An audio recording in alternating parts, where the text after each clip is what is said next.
Also, hey, and when it get closer, Crawford, Spence, don't go up there and give us no lollygagging all night. We need war. I don't think you're going to get that lollygag. You're not going to get that this fight. This fight, you're not going to get that. Somebody getting hurt? Oh, I think somebody's getting knocked out. I do. I agree. I agree. I think this is the fight right here that like is because of based on who both of those fighters are, you're probably going to see like a Hagler-Hearns, like that type of fight.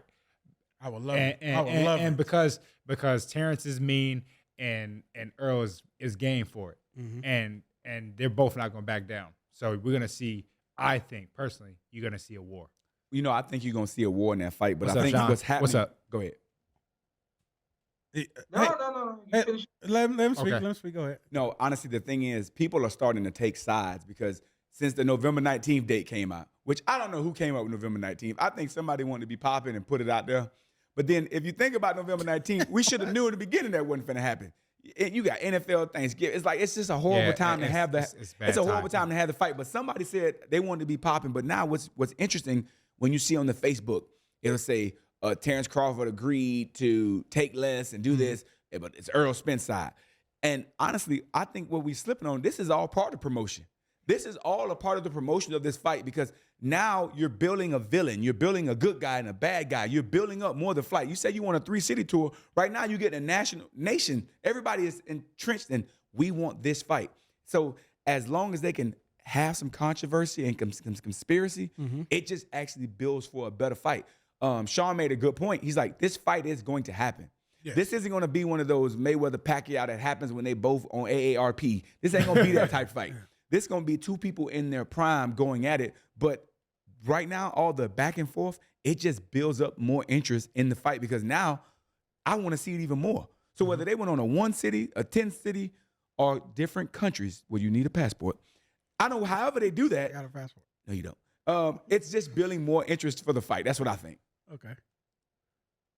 No, exactly right. I think that I think you hit it on the nail. I think maybe because even in England, I just did an interview for the UK on Thursday, and they are saying the same things that we're saying. They're feeling the same way we're feeling in terms of wanting this fight to happen now, wanting this now.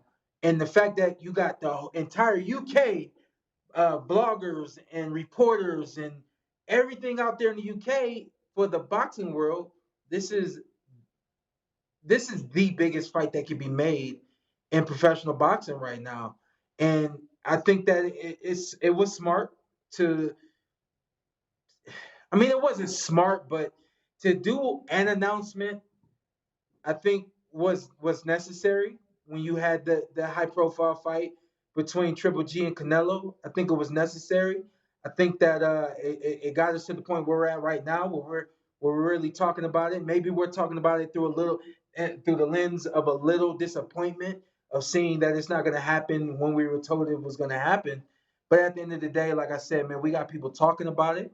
I think that I agree with you, Shane. This is going to be a Hearns-Hagler fight, but it's not going to. It's going to have the intensity of a Hagler and Hearns. It definitely is going to have the build-up. It's going to have the hype. It's going to have the dance partners. I mean, top to bottom is Hagler-Hearns. I think the makeup of it is going to be a little different. Okay. Hagler had, I think he had respect for Hearns, but Hagler said, "I'm going to get you," from the opening bell. And that's why the fight ended up being the way that it was. Hearns had no back down. Hearns had no feeling of not yet. I think fighters now are much.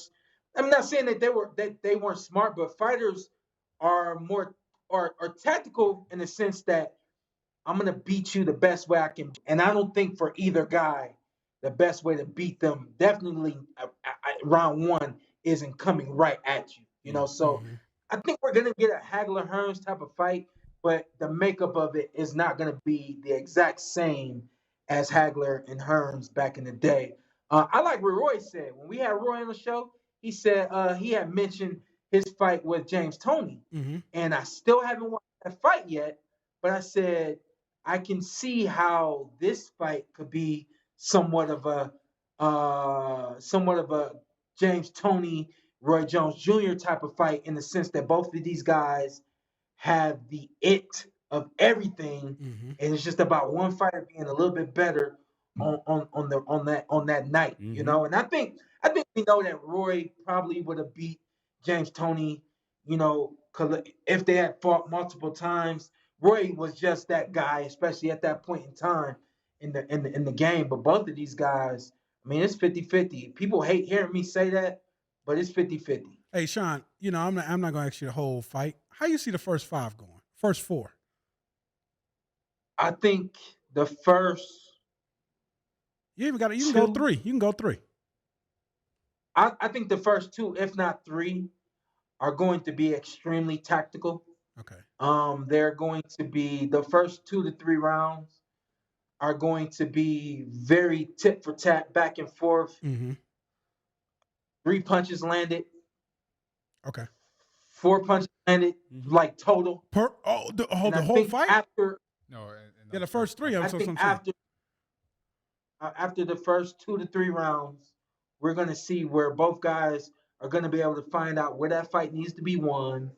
And right around the 4th round is when we start to see Hagler-Hearns. We start turning it up. Okay. Yeah, I think you're gonna get a lot of people who are upset in the beginning because booze. People paid to watch boxing, and they're gonna actually watch the real sweet science that is boxing, because boxing is actually a defense. Like, you're not supposed to get hit. And when you find 2 great fighters who are able to do that until they figure it out, but then eventually, man, look, it's gonna go from boxing to a brawl to a slobber knocker. Oh yeah, it's going down. Oh yeah, you might have got the exclusive, but did they ever do that side bet that they was talking about? Because remember, they had a side bet years ago. Earl and what's the name? They were betting 100,000. We didn't go into that part, because that could spice up a fight too. If we talking about money, if they got money on the table with their side bet of themselves, that could start. What was something. $1 million? Yeah, well, because what's the name said? Earl said 100,000. He said, make it $1 million. Yeah, and then Terrence said, make it $1 million. Yeah, Crawford. And then Bud confident, boy. Listen. Oh yeah.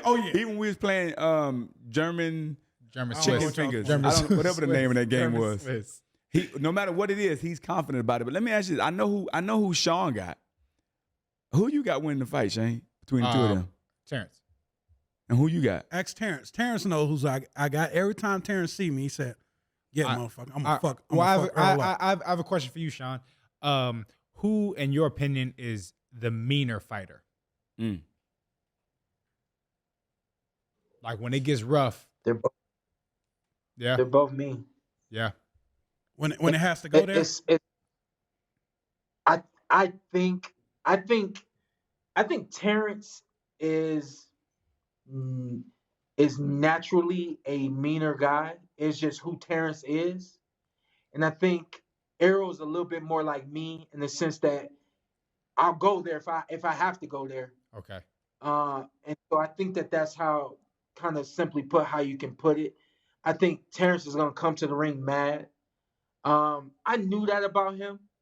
And this is just one of the funniest, like, just one of the things about this fight with him and I knew he was a mean guy, and I knew he had to get himself to a certain place in order to fight.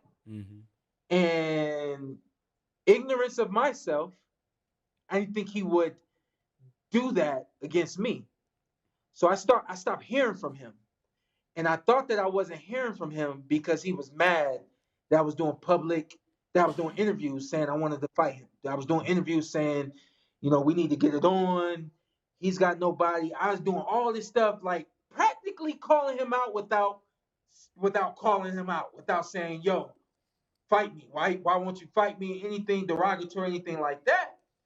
And I misunderstood it. What it actually was he's a mean dude. This is my friend. And in order for me to get in the ring with him, I have to be mean to him the way I'm mean to else I fight. And so I remember I saw Bomac. I said, Bomac, what's up? He said, we did our pleasantries and all that. I said, yo, tell your boy to hit me back. I said, tell him I don't want to talk about the fight. I'm just checking up on him, saying what's up. Just tell him to hit me back. I ain't heard from him. Bomac said, yeah, I got you. I hit him up. He said, you know how he get. And again, ignorance of myself, I didn't catch on. We are at the press conference when we finally announced the fight. And he was really cordial. Everything was cool. We did the face off and all that, and we dapped up. And what I tried to do was lead the friendship right there in that moment. So we dapped up. Say, next time I see you, it's on type stuff. You know what I mean? And he said, oh yeah, for sure.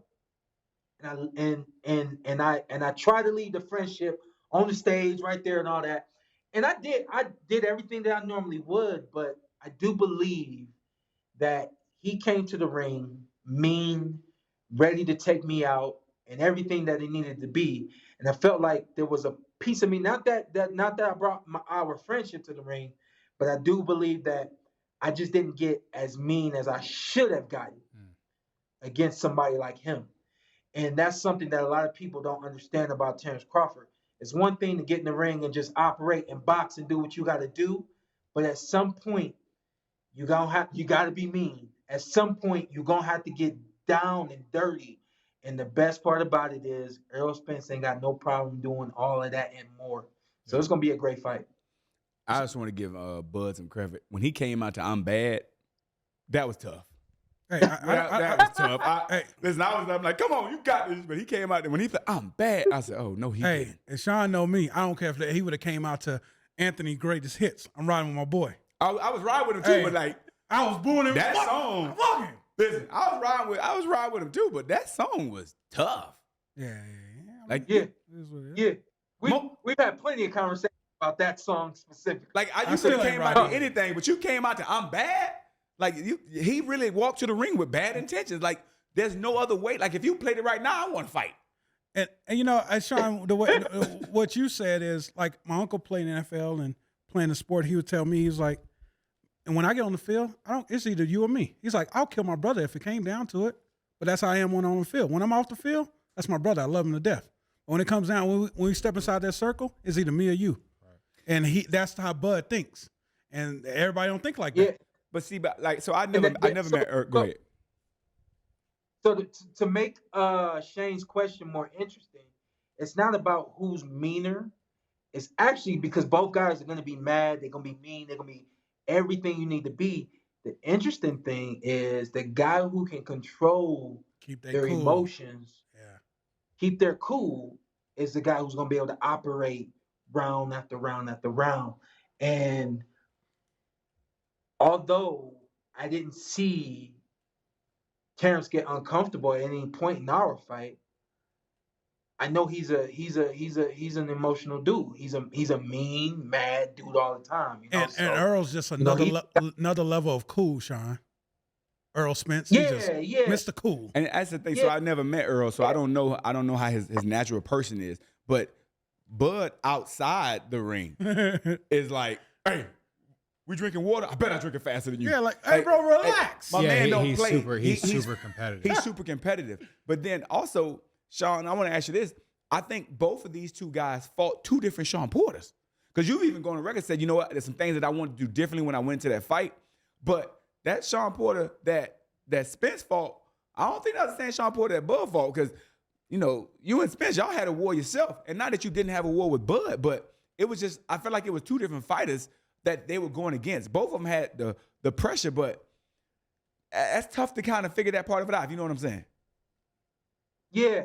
And then you know, everybody's gonna come to me asking me who's this, who's that, who's gonna win, and the list goes on. And it's like I always talk about boxing being about moments. Mm-hmm. And that's what this fight is. This fight is gonna be who can create that opening, aka that moment, capitalize on that opening, aka that moment, then on top of all that, get away with it. Mm-hmm. This is gonna be like we always talk about a guy going to the body is like putting money in the bank, mm-hmm. and then the bank and then later rounds cashing out. When in the same sense with this, this fight's about stealing from the bank. Both these guys is so rich in every facet of boxing: speed, quickness, power, agility, experience, reflexes, conditioning, power. I mean, the whole list goes on. It's gonna be about what can I take from you real quick and not let you get back. You know what I mean? So people, man, this is a fight you can't miss because it's gonna get action packed. And once it gets action packed is when it's gonna get even more interesting because it's gonna become that I stole from you, and it's gonna become that I gotta get that back. And that's what's gonna make it so great. Yeah, you heard that. Go ahead. So that's one of the reasons why I actually brought up the meaner, because I do agree with you. They're very equally matched. And when you think about meaner and you think about somebody that has something to prove, which I feel like Terrence does, he feels like he has to prove because everybody thinks that Earl, like most people think that Earl's going to win. I think most people that I've interacted with think that he's going to win. And so he's probably thinking that he has something to prove in this. And so when you have that chip on your shoulder, when you have that like meanness, you're willing to take more risks. And I do think he's a very defensively responsible fighter, and I think that he's smart when he does get mean. He's very good in that confrontational mix up. Terrence is really smart good in the heat of battle. Yeah, like he's really good at that mid range and fighting at that confrontational intensity. He does really well with that. So I think that's one of the reasons why I actually brought that up, because he's going to be willing to take more chances and be in that willing to take that mix. And that's where you win fights. It's so interesting because while taking chances, you just got to get away with them. Mm-hmm. Right. Both of these guys, counter punchers. Yep. Both of these guys can be first. Mm-hmm. You know, so I mean, just overall, it's such a great fight. Yeah, I agree. I think it's a great fight. I think it's two big champ time guys going at it. We I definitely think we get it in January. Okay. Huh? The reason why I agree with you on January, let me tell you why I agree on January, because there's like a one weekend in January that's perfect. You've been doing your homework. No, well, there's a weekend that you want to go. I'm just saying from my knowledge of sports, which is vast. You have in January, you have New Year's Day games for college football. Yep. That's going to be huge. You don't want it in February because everything in February is overshadowed by the Super Bowl. So it's like literally there's going to be that one weekend that you can slide in where people are already tuned into the TV, already got something going on. That will be a great weekend to have it. January-ish, around the 22nd. I have to look at some dates to be exact. I'm not putting the date out there. I'm just saying I agree with you when you're saying January is a great time because it's that perfect window right before other sports. Because you don't compete with the Super Bowl. Don't nobody compete with the Super Bowl. Don't do it. And you don't want to compete with the national championship in college football. Like, you don't want to compete with football, period. So it's a great time. The NBA is not really too going right that moment. You know, they still playing 82 games. And so they like basketball, but that is a good sweet spot to get right in before the Super Bowl. Appreciate you, man. You giving our people some confidence that it's going to come. Oh, yeah, we definitely in the fight. It's like... Listen, Hudrico, we trust.